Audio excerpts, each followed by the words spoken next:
Bonjour, c'est moi Nani Vicky. Aujourd'hui, j'aimerais vous parler vraiment d'un sujet qui est important. Euh, une question qui revient souvent chez les parents, c'est la guerre à tous les repas avec mon enfant. Qu'est-ce que je peux faire? Première des choses, on va parler du souper parce que c'est souvent le repas principal où ce que tout le monde, les membres de la famille sont vraiment là, autour de la table. Donc ça parce que dans la journée, les enfants étaient à la garderie ou à l'école, parce que les parents travaillaient. Donc, le souper, c'est vraiment un moment idéal pour faire une pause, un arrêt dans la journée, pour pouvoir relaxer. C'est un moment d'échange aussi, hein, pour s'intéresser à l'autre, qu'est-ce qui s'est passé au courant de ta journée, prendre des nouvelles. Et autour d'une table, il n'y a pas d'écran, pas d'ordi, pas de cellulaire, pas de tablette, rien, pas de télé. Alors, pour commencer, on peut placer la table, hein, et faire participer les enfants aussi. C'est comme un jeu, c'est amusant. On développe aussi l'anticipation. On prépare les enfants au repas, hein.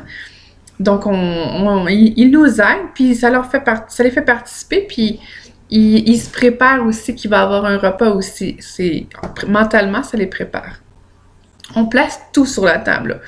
Assiette, serviette de table, verre, breuvage, tout. On veut pas être obligé de se relever 25 fois parce que sinon ça va segmenter le souper. Puis c'est là aussi que les enfants commencent à se désintéresser. Donc ils se tortillent sur leur chaise, monte, descend. On veut pas ça. Donc tout le monde est installé autour de la table. C'est le moment de manger, d'échanger. C'est rassembleur aussi, un repas, hein. Et ça doit se passer dans le calme aussi. Donc, c'est pas un lieu pour l'impatience, pour l'obstinage, pour la guerre, le chiolage, les pleurs, les hurlements, les cris. Non, non. OK? C'est dans l'harmonie. Mais tout le monde mange, sauf que votre enfant décide de ne pas manger ou de niaiser dans son assiette. Qu'est-ce que je peux faire? Ben, ça dérange qui, en fait, qui mange pas? Ça dérange personne. Je pense que c'est juste vous que ça dérange. Puis ça fait quoi? Ben ça fait rien. Si l'éducatrice, ça vous a dit au courant de la journée, ah, votre enfant a vraiment bien dîné, là, ou vous avez ouvert la boîte à lunch, puis vous avez réalisé, dans le fond, qu'il a vraiment bien dîné, votre enfant, à l'école, ben c'est pas grave s'il soupe pas, mais il doit rester assis à la table, par exemple. Ça, c'est important. Peut-être qu'au courant du repas, en voyant les autres manger, l'appétit va s'installer. Mais c'est important qu'il reste à la table pour pouvoir échanger avec les autres membres de la famille, par exemple. Puis c'est quoi une assiette pour un enfant? Ben, c'est l'équivalent, dans le fond, de l'intérieur de sa paume de sa main, tout simplement. Certains parents aussi optent pour... ben, tu peux manger... si tu as 3 ans, tu peux manger 3 bouchées. Ben, dans le fond, c'est correct, hein, d'y aller selon le nombre de bouchées en fonction de l'âge d'un enfant. Ça, c'est vraiment un bon truc pour se souvenir. Et c'est important que l'enfant goûte à tout quand même. Si on voit qu'il est un peu intéressé, là, ben, qu'il goûte à tout, ah, ça va développer la texture, ça va développer des nouvelles saveurs, aussi des aliments, et développer aussi les papilles gustatives. Parce que c'est amusant à manger aussi. On voudrait que, dans le fond, l'enfant mange un bon repas ou 2 petits repas par jour. Puis c'est tout, hein.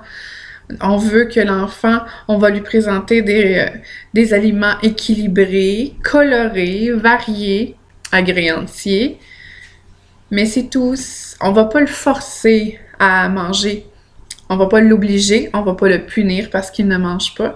Parce qu'on veut pas que plus tard, il développe des désordres alimentaires. Donc, on veut vraiment, on va le laisser aller. S'il ne veut pas manger, c'est pas grave. Croyez-moi que s'il ne soupe pas, c'est clair qu'il va vouloir déjeuner le lendemain. Un enfant ne se laissera jamais mourir. C'est important que vous vous le rappeliez parce que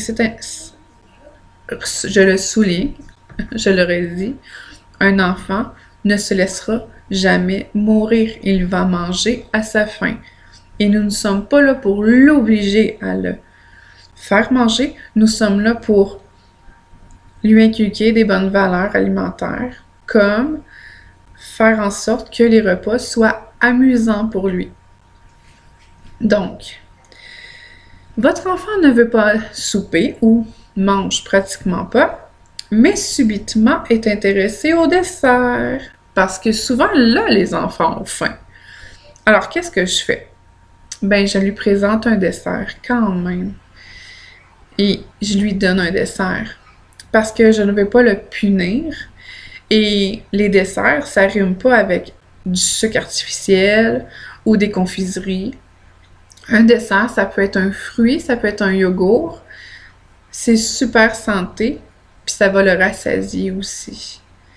Donc, ben j'espère que vos repas vont se dérouler maintenant dans l'harmonie. Alors, n'oubliez pas de partager mon vidéo et de liker. Pesez sur le petit pouce bleu. Merci, à la prochaine.